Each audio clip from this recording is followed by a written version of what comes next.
Pozdravljeni! V tem prispevku vam bomo predstavili gospoda Franca Forštnerja. V starosti 8 do 10 let je zaradi bolezni počasi izgubil sluh in od takrat slušni aparat uporablja na obeh ušesih. V 40. letu se mu je sluh še dodatno poslabšal in slušna aparata mu nista več pomagala, zato se je odločil za operacijo, da je lahko dobil polžev vsadek.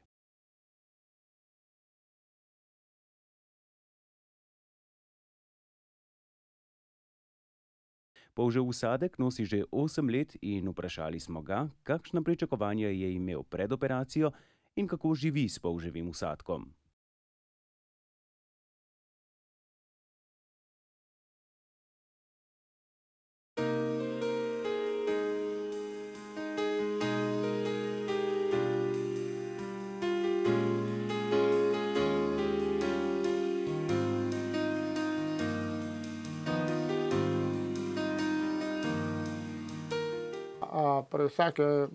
Pri tej operaciji, kako bi rekel, so dejansko pričakovanja ogromna, velika.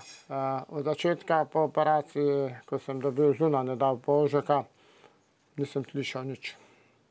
To pomeni, da gre korak po koraku. Ogromno truda, ogromno volje, ogromno poslušanja, ogromno tega, kako ti pripravljen na to zadevo gledati oziroma kako doseči tisto slušnost, ki si jo ti sam želiš. Ja, tukaj je zelo dolgo časa rabiš. Mislim, da v mojem primeru je zadeva šla res mogoče hitro navzgor zaradi tega, ker so tudi v Ljubljani ugotovili, da sam ogromno poslušam, da se ogromno trudim, da so moji koraki hitri in da v bistvu, da sem bil na začetku, koliko sem bil na začetku bolj razočaran, sem bil potem, ko sem prišel na malo višji nivo, toliko bolj vesel, da slišim.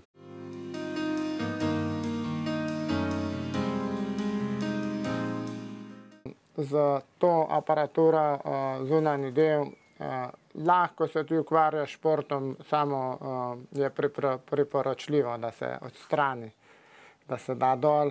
Potem lahko ti normalno igraš nogomet, lahko igraš košarko, lahko igraš badminton ali odbojko.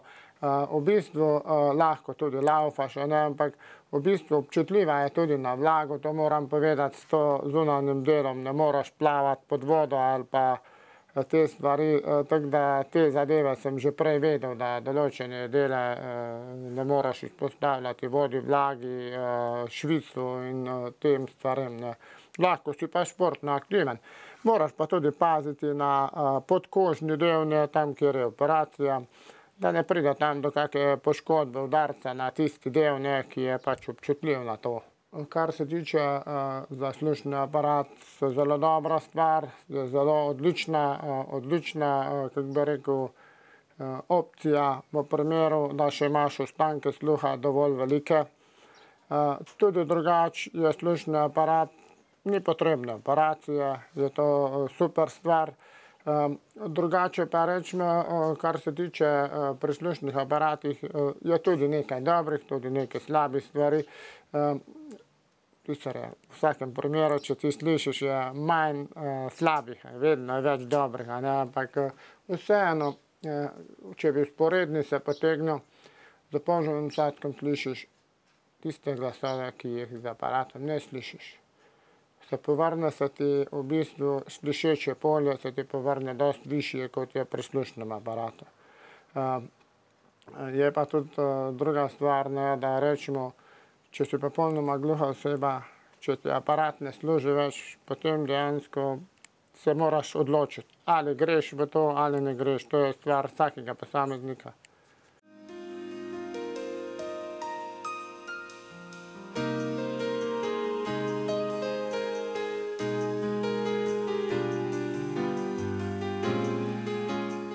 Napredoval sem tudi v službi.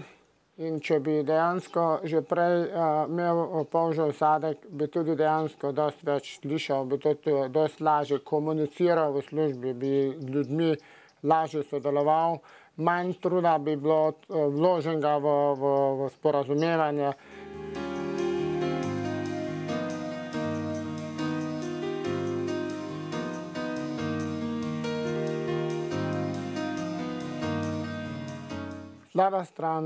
Prva slaba stran so finančne, so baterije.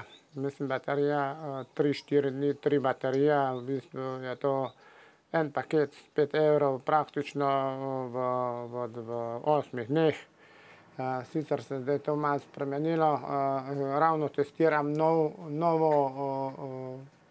nov polžev sadek, ki sem ga dobil pred 14 dnevi. Malenkost izboljšanje je tudi akumulatorčke sem dobil zraven, ta akumulatorček naj bi držal 8 ur, ne. Tukaj je nekaj 8 ur do 10 ur, tu nekje, ne. Ampak kljub temu še nisem vsega sprobal, še v 14 dneh, še zdaj ugotavljam vse te izboljšave. Seveda, če gledamo, da je manjši, bolj miniaturen, bolj lepe oblike, da je tudi veliko novosti že v polževih sadkih, tudi zvok mi je bolj prijeten. Nekateri so govorili, da bo bolj kovinski zvok, pač glede na nastavitve sem prijetno presenečen, da slišim kakor toliko boljše glasove kot pri starem. Tako da, to je to.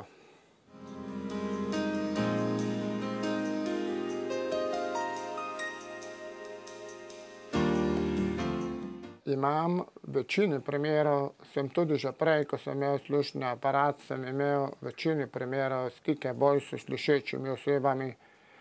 Po službi, če sem šel v društvo, sem imel stike tudi z gluhimi osebami. Imel sem tudi željo, da se naučim čim več kreten gluhih. In sedaj, ko prihajam v društvo, kjer sem aktiven, se pogovarjam tako z gluhimi, naglušnimi osebami, s polževim sadkom, skratka z vsemi osebami, ki imajo okvaro sluha.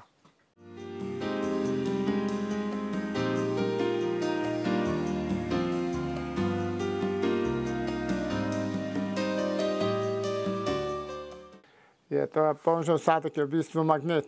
Tale del je magnet, ki se ti prime tu na notranji del. In enkrat se spomnim, da sem šel v avto, se mi je ta magnet primil gor na kovinski del avta. Jaz zaprem vrata, kje imam jaz aparat, sploh nisem vedel, kje mi je obstal. V bistvu je bila to zanimiva stvar, kar naenkrat sem brez aparata, gledam okrog na tleh, ga ni bilo, nikjer ga ni bilo, šele pa sem videl, da se je držal gor za kovinski del.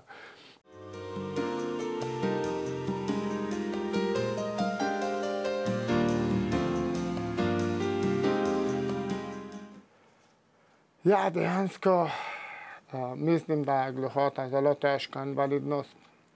Zelo težka, ker to tudi sam lahko vidim, če dam polžek dol, sem popolnoma gluha oseba. Je pa res, da če imaš možnost, imaš vsaj kančka možnosti nekaj slišati, mislim, da se to splača narediti. Ali z slušnim aparatom, ali s polževim sadkom, ne vemo pa še, mogoče še bojo kaj izumili, še kakšne boljše zadeve, tako da tudi za gluhe se odpirajo mogoče še katere možnosti ali opcije. Povedal nam je še, kaj bi priporočil tistim, ki se sprašujejo, ali naj se odločijo za polžev sadek ali ne.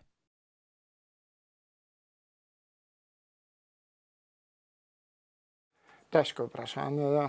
Res je težko vprašanje. Če imajo starši otroka, da je popolnoma gluh, mislim, da ga lahko na vsak način mu lahko omogočijo, da sliši.